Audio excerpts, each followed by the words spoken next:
మాజీ మంత్రి పేర్ని నాని చుట్టూ ఉచ్చు బిగుస్తోంది. వేలాది సంఖ్యలో నకిలీ ఇళ్ల పట్టాలు తయారు చేసి పంపిణీ చేశారని ఆరోపణలు వినిపిస్తున్నాయి.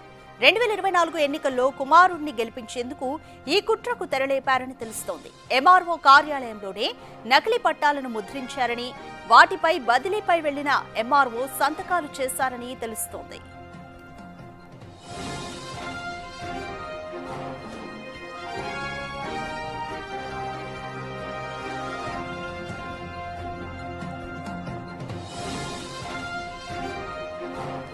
లేని సర్వే నెంబర్లతో నకిలీ పట్టాలను తయారు చేసినట్లుగా తెలుస్తోంది. రోడ్డు, చెరువు గట్లు, శ్మశాన వాటికల సర్వే నెంబర్లతో పట్టాలు రూపొందించారని, వాటిపై జగన్ ఫోటోను కూడా ముద్రించినట్లు గుర్తించినట్లుగా సమాచారం.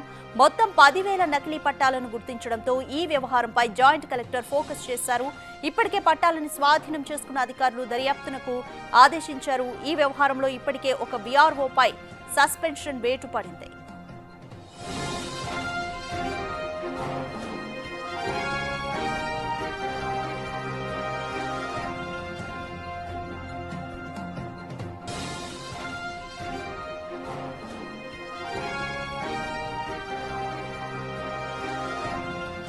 మోర్ డీటెయిల్స్ మా ప్రతినిధి శివ అందిస్తారు. శివ, పేర్ని నాని తన కుమారుణ్ణి ఎన్నికల్లో గెలిపించడం కోసం వేలాది సంఖ్యలో అంటే 10,000 వరకు కూడా నకిలీ ఇళ్ల పట్టాలను తయారు చేసి పంపిణీ చేశారన్న ఆరోపణలు వినిపిస్తున్నాయి. వీటిలో వాస్తవం ఎంత, కంప్లీట్ డీటెయిల్స్ ఏ విధంగా ఉన్నాయి?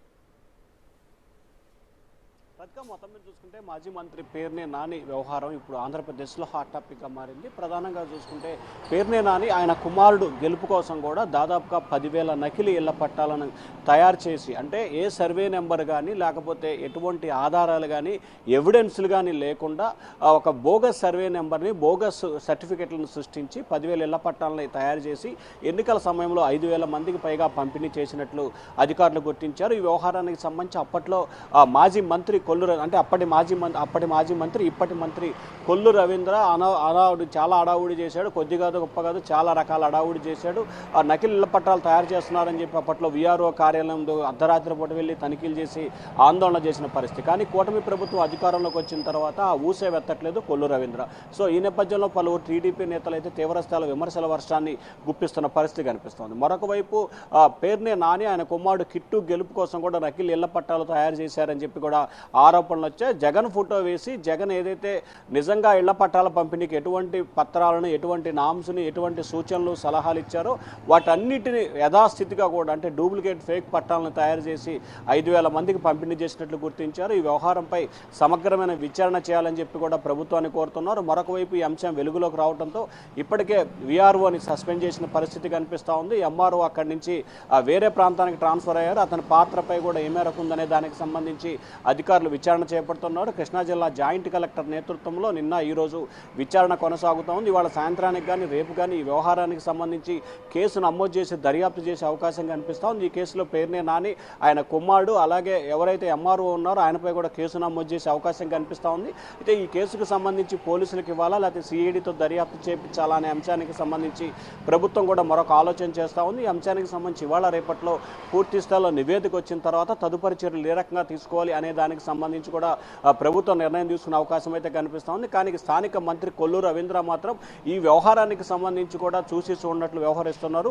ఎందుకు నానితో ఆయన కాంప్రమైజ్ అయ్యారు, లేకపోతే ఏంటి కారణాలు ఏంటి అనే దానికి సంబంధించి కూడా కొంతమంది టీడీపీ నేతలు ఆగ్రహం వ్యక్తం చేస్తున్నారు. ఎందుకంటే నకిలీ ఇళ్ల పట్టాల వ్యవహారానికి సంబంధించి కూడా గన్నవరం మాజీ ఎమ్మెల్యే వల్లభనేని వంశీ ప్రస్తుతం విజయవాడ సబ్ జైల్లో రిమాండ్ ఖైదీగా ఉన్న నేపథ్యంలో పేర్ని నానిని ఏ రకంగా బయట ఉంచుతారు, ఎందుకు ఆయనపై కేసు నమోదు చేయలేదు, ఒకే అంశానికి సంబంధించి ఒకే జిల్లాలో జరిగిన అంశానికి సంబంధించి వేరువేరుగా ఏ రకంగా వ్యవహరిస్తారని చెప్పి ఇప్పుడు టీడీపీ నేతలే ప్రశ్నిస్తున్నారు అధికారులు. రైట్ శివ, ఈ నకిలీ పట్టాలు పొందిన వారు ఎవరైనా పోలీసుల దృష్టికి తీసుకొచ్చారా?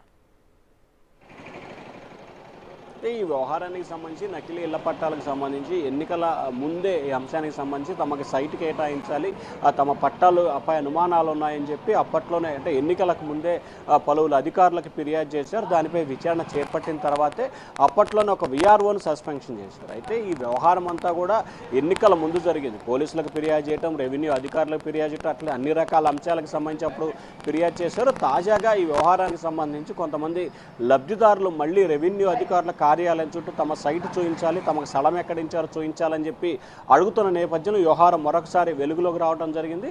సో తెలుగుదేశం పార్టీ నేతలు కొంతమంది కూడా స్థానిక అధికారులకు ఫిర్యాదు చేసినట్లు తెలుస్తోంది. సో ఈ వ్యవహారానికి సంబంధించి కూడా ప్రభుత్వం అయితే విచారణ జరిపిస్తున్నట్టు తెలుస్తా ఉంది. Radhika. Right, thank you Shiva. మాజీ మంత్రి పేర్ని నాని తన కుమారుడి ఎన్నికల్లో తన కుమారుడి గెలుపు కోసం నకిలీ ఇళ్ల పట్టాలను పంపిణీ చేశారన్న వాదనలు వినిపిస్తున్నాయి. సుమారు 10,000 వరకు నకిలీ ఇళ్ల పట్టాలను సృష్టించారన్న వాదనలు కూడా వినిపిస్తున్నాయి. దీనిపైన అయితే ఎంక్వైరీ జరుగుతుంది. ఈ వ్యవహారానికి సంబంధించి గతంలో ఒక విఆర్ఓ పైన సస్పెన్షన్ వేటు కూడా